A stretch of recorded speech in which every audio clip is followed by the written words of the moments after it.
Hi there, I'm Troy Harrison, Sales Navigator, and welcome to this edition of Sales Without the BS. And as you can guess, for about the next 20 minutes or so, we're going to talk about sales without the BS. Before I get into it, remember to subscribe to my channel to see all of my new content. Always helps build the channel and helps build the audience, and you get to see all my best stuff. And also, make sure to like the video, share the video, and if you take issue with something I've said, go ahead and drop me a comment. Always good with a good debate. Speaking of debates, one of the biggest debates that's being had right now in the sales profession is about AI, artificial intelligence. I've talked about this a lot, and I've written about this a lot. I've used this to write a lot, and matter of fact, I'll tell you another couple of uses that I've either used or investigating for AI. But the central question I want to address today is, can salespeople be replaced by AI? Because this is a question I'm seeing a lot and I'm hearing a lot. I'm actually having people ask me about it. And my answer has been, I don't think good salespeople can be replaced by AI yet. I think bad salespeople can be. What really sparked this video was two different things that happened within the last week. I guess one of them was a couple of weeks ago. Anyway, I read an article that said that 70% of the customer service jobs in the United States are at risk of being replaced by AI. And at first you hear that and you think, oh my God, that's horrible. And then you read further into the article, and the money shot is buried within the article, which is that a lot of the big companies that have these huge call centers have already offshored their customer service to places like the Philippines or India, where English is not the native language, and where sometimes they can be hard to understand by native English speakers. And they've decided, you know what, we can even save more money by replacing those people with AI. And that really changes the scope of the conversation, because I'm saying what they're really saying is, okay, we've already made the decision that we're going to save money and let our customer service suck and harm our customer experience. So does it really harm it more to make it AI? Actually, in those instances, I would argue that an understandable English speaking AI would probably even be superior to an offshore customer service agent who is simply working through scripts. But that's not really the focus of what we're talking about today. The other piece, and I've had two different people that I respect very greatly ask me this question: Troy, at what point does AI start to replace a lot of salespeople? So what's at risk? I do think that there are some inside sales jobs that are susceptible to being replaced by AI. Now, let's take a step backwards. Let's talk about what AI really is. AI is what's called a large language model. What distinguishes that from things that we've used in the past is that large language models can understand context and they can understand large chunks of text.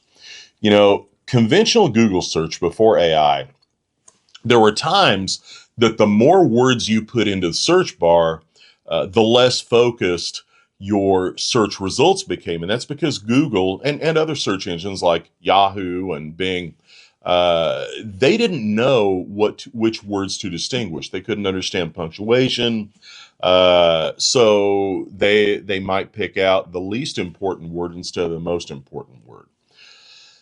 Large language models are different. They understand sentences, they understand paragraphs, they can even understand complete articles and complete books. That's really the breakthrough.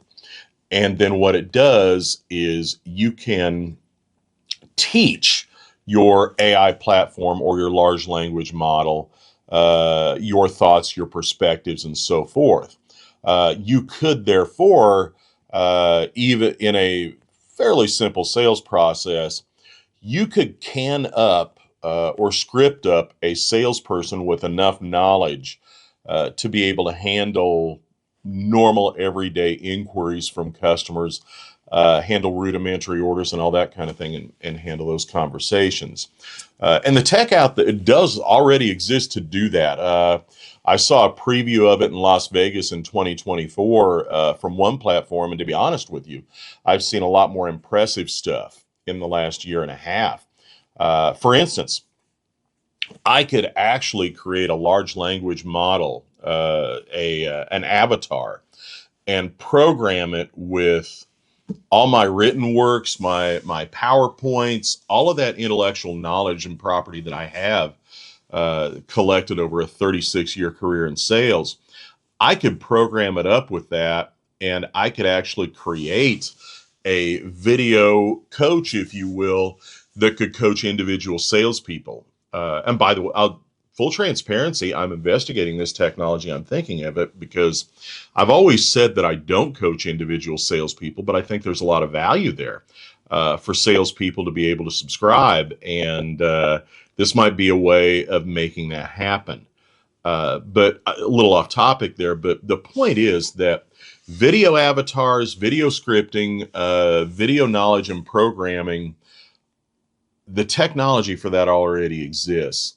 Uh, it has one big limitation that I've seen, though, and that is the 4-second time lag. In other words, there is, when you are talking to such an avatar, there is on the average about a 4-second timeline for that avatar to process what you have just said, go back into its own knowledge banks, and come up with the answer to that question.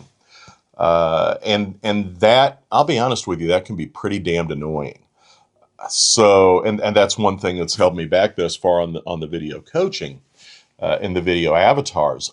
But I don't know that right now as a salesperson. Here's what I'm going to tell you. One of your most powerful resources, one of the most powerful things that you possess is that 4-second time lag, because you don't have it. You might have a 1 or 2 second timeline when you're thinking and processing, but so far the human brain processes much faster than the GPTs and the avatars that are out there. So how do we prevent, as salespeople, how do we prevent ourselves from being replaced by AI? Well, the first thing is that you as a salesperson have got to ask great questions, and you have got to 100% tune in to your customer and to what they're saying. This is absolutely vital. The days of a salesperson not listening to customers, that's over, because here's the thing, guys.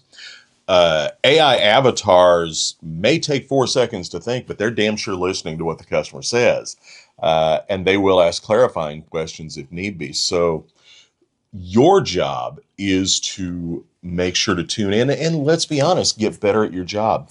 Continue to reinforce your skills. Continue to become a student of your customers. Matter of fact, I'm going to talk about one technique for that in today's quick win. So hang on all the way for the quick win. I think I've got a great idea for you to continue building your skills, but continue to be a student of the art of selling. That's the number one way that I think that you can protect your job in the age of AI. Now, the second way I think you can protect your job, and this is going to sound kind of counterintuitive, is embrace technology. And you're sitting there going, Troy, you just told me I got to fight technology. Well, you do, but you can also embrace technology while fighting technology. And now I'm not talking about video avatars. I'm talking about using the data that is available to you and the tools that are available to you to get better at anticipating and reacting to your customers' needs. I'll give you an example. One AI tool that's out there that I really love and that I'm using more and more and that I'm recommending more and more is Perplexity. Perplexity is a great research tool. Matter of fact, we'll probably do a Sales Without the BS where Perplexity is the main issue at some soon point. But you can take a customer list, or you can download your customer database out of CRM if they let you do that, or whatever. You can put it into Perplexity and ask Perplexity to search news items, LinkedIn profiles, and so forth of your contact, and look for those contacts who are posting or experiencing trigger points. And that can enable you to do a much better job of qualifying and approaching your prospects. And I'll tell you what, it allows you to personalize prospecting to a degree that we couldn't even imagine 5 years ago. Salespeople who are struggling with prospecting now, which hell, it's probably all of you, this is a great opportunity to really personalize your prospecting and make yourselves a lot more effective. And the crazy thing is it only takes a couple of minutes. The research that it would have taken you to be able to personalize a cold call, best case scenario 5 years ago would have taken you 5 minutes. Now you can dump an entire 100, 200 person prospecting list into Perplexity, and it can give you those prospecting hinges in about 30 seconds to 2 minutes. It's just crazy. Embrace that kind of technology. Embrace your CRM, because, matter of fact, a lot of CRMs now have an AI sidekick. I know HubSpot uses ChatGPT, which can help you distill down data from past interactions. And I haven't checked. I'll be frank with you. I don't use ChatGPT anymore. I do use HubSpot, but I don't use ChatGPT anymore. So, but it may be able to do a similar thing and allow you to reach out onto the internet. Matter of fact, I bet some CRMs actually have a link to other types of AI like Claude and Perplexity. So again, these are things that you need to check out, guys. The technological tools that we have are out there. You can also use research tools to research your own company and continue to refresh what's being said about your own company, and for that matter, you, on an ongoing basis. Embracing that technology is going to make you a hell of a lot more effective as a salesperson. And believe it or not, it's going to help you be more effective than AI. That authentic intelligence is always going to beat artificial intelligence if the authentic intelligence is applied. The problem is a lot of salespeople aren't applying their authentic intelligence. And then the third way to protect your job in the AI is flip the script. What I mean by flipping the script is this. And I've been banging this drum for 3 years now. Salespeople have always taken a very self-centered, narcissistic view of themselves. And don't get upset with me when I say that. It's true. I used to do it too. And we talk about sales processes. We talk about putting people into our sales processes. And that's all about us. That's making us the star of the show. I've got other videos on this. Matter of fact, on February 26th, I have a webinar on this topic. It's called Navigating the Buyer's Journey. Focus in on your buyer's journey, where they are in their buyer's journey, and how you can help navigate them through that. And guess what? You will be the beneficiary of that buyer's journey more often than not. So to sum this whole thing up, can salespeople be replaced by AI? Right now, I don't believe that. Matter of fact, I don't see a point on the horizon where good salespeople can be replaced by AI. Now, do I think that those offshore customer service people can be replaced by AI? Yeah, matter of fact, like I said, a lot of times I would love to deal with an AI customer service app rather than an offshored person. And we'll talk a little bit more about customer service here momentarily and from my feed. But I don't think good salespeople can, and I don't think great salespeople can. But I do think that if you consider yourself a good salesperson, you want to continue to have a career, learn and elevate. That's really the only thing I can say. I have learned more about this wonderful profession of sales in the last 5 years than I have in a long time. And I got to tell you, it's an exciting time. This is fun, guys. We don't get into sales because we want to put tab A into slot B. Okay. We get into sales because we love individual interactions. We love the variety that comes. Every day in sales is like Forrest Gump's box of chocolates. You never know what you're going to get. And that's what I love about this profession. If you're watching this, I bet you do too. So continue to learn, continue to elevate, flip the script, and embrace the technological tools that are out there. And guess what? You won't be replaced by AI, period. Okay, so that was our main issue for today.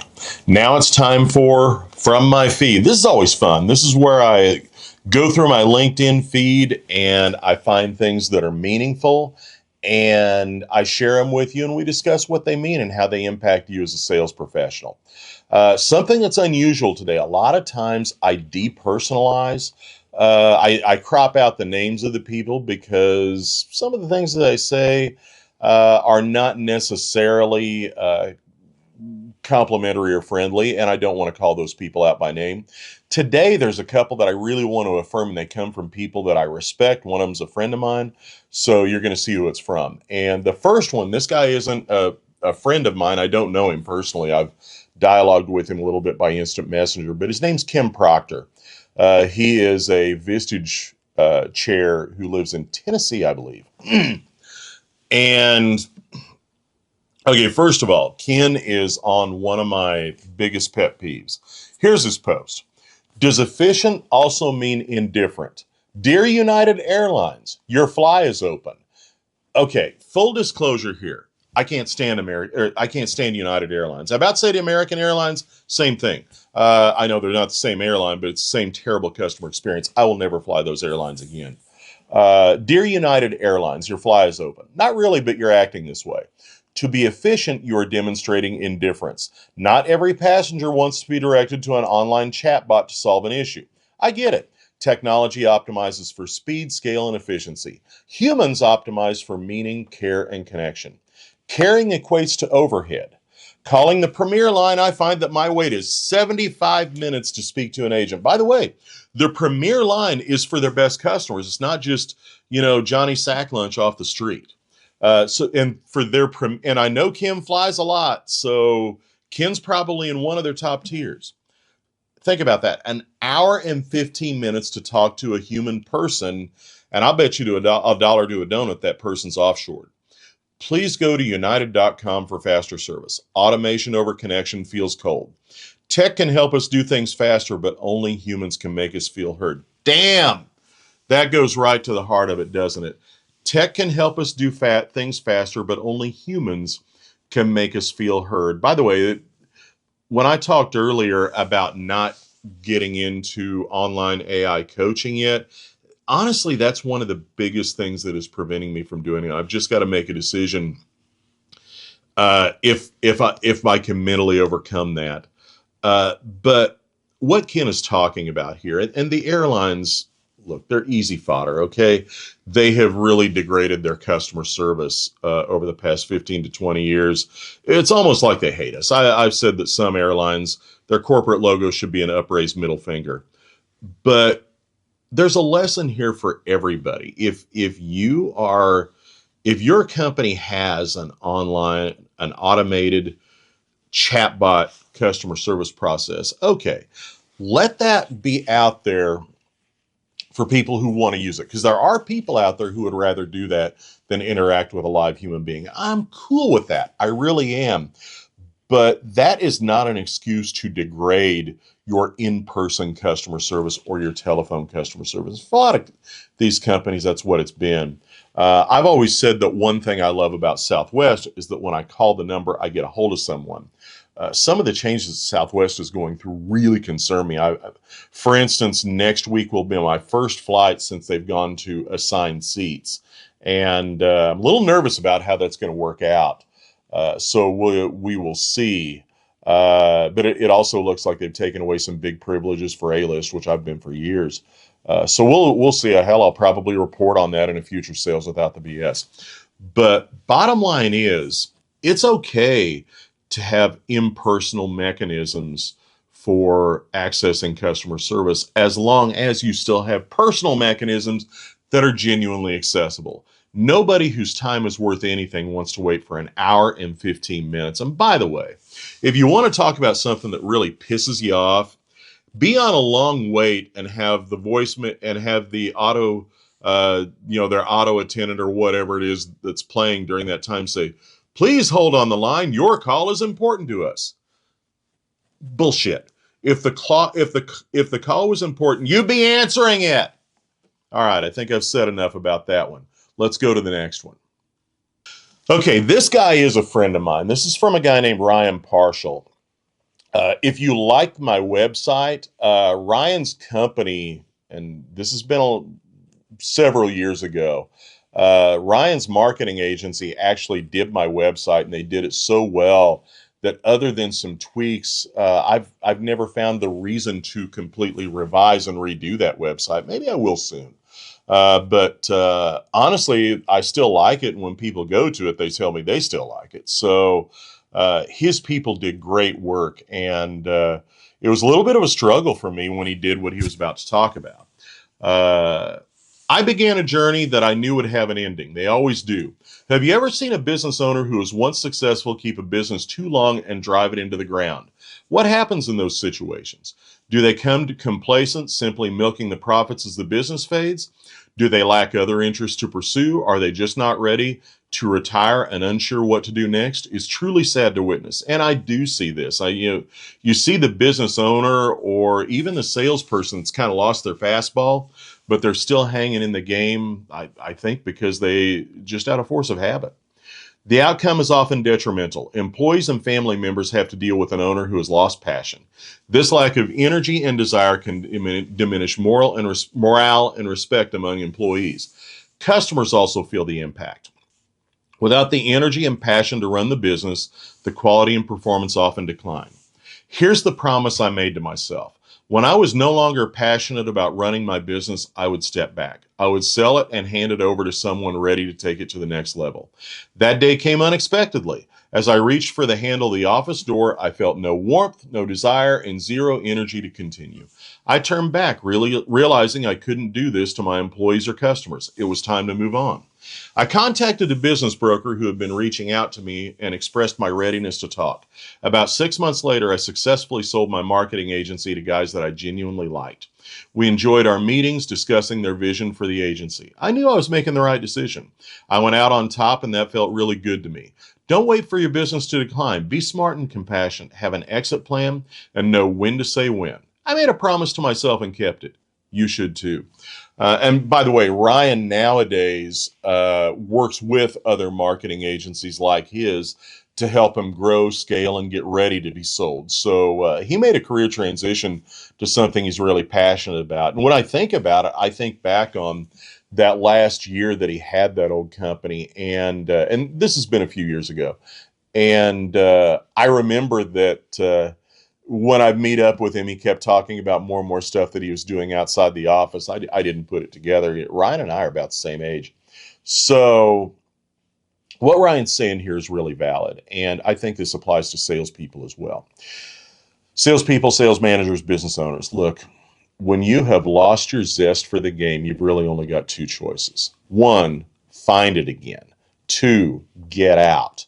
One of the saddest things that I see in sales, and I saw it a lot when I was doing recruiting, is you would see people who had a sales career that for 15 years, 20 years, man, they were just tied to a rocket. Up, up, up, up, up. And then all of a sudden, they're starting to change jobs very frequently. And you can see by their roles and by their comp that they're just kind of bouncing down. And what happened was something way up here knocked the pins out from under them.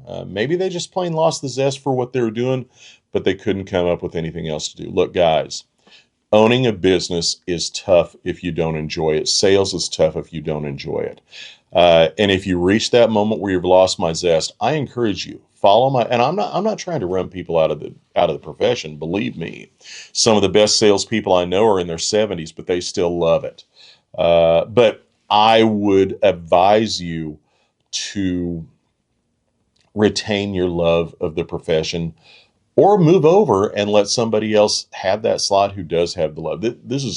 Life is too damn short to be working at a job that you hate. So this is a great thought from Ryan. And the thing of it is, Ryan didn't, retire and go sit and drink wine out of a paper bag. Ryan found something else that he loves, and now he's successful at that. The same traits that make somebody successful as a business owner or as a salesperson, they cross over. So maybe this is more life advice, but I just really enjoyed this post by Ryan. He's a good man. He's a good friend. And this post actually reminds me, he and I haven't had lunch for a while. I need to get together with him. The final one. Okay. This one's a little sensitive. I cropped this guy. And you'll see why here momentarily. I'll tell you why this hits home, because this guy's the exact same age I am. I'm 57 years old. I don't have a problem telling people that. Here's what he said, and most of it is a good post, but he's got one line in there that kills it. And as I read the post, I want you to try and think of which line it is that I really reacted badly to. Unashamed trumpet blowing. I'm 57. Again, so am I. Which in sales years makes me dangerous. I've been closing deals since before Wi-Fi was a thing, and somehow I'm still here. Upright, curious, and allergic to missing target. I have 30 years of sales experience. That's not set in my ways. That's I've already tried every way, and I know which ones actually work. A few common misconceptions about hiring my age. Misconception: doesn't understand tech. Correct, uses CRM properly. Misconception: resistant to change. Correct, has survived more restructures than your org chart. Misconception: slowing down. Accurate, just warming up after the first coffee. By the way, you can tell this is AI because of the emojis. What you actually get: forecast based on data and scar tissue, phone skills so sharp they should be regulated, zero panic when the quarter wobbles, relationships that last longer than most SAS software as a service contracts, targets that keep mysteriously getting hit. I've sold into FMCG, natural health supplements, vaping and homeware, independents, pharmacies, wholesalers, garden centers, forecourts, multi-site operators. By the way he's spelling center and forecourt tells me he's either Canadian or British. In summary, I don't bring potential, I bring receipts. If you're hiring and want someone who doesn't call cold outreach spray and pray, who doesn't discover objections for the first time, who doesn't need 6 months to be effective, maybe try the 57-year-old with 3 decades in the field. Experience isn't expensive. Inexperience is. Okay, this is a good post. Guy's obviously passionate about sales. Sounds like he has been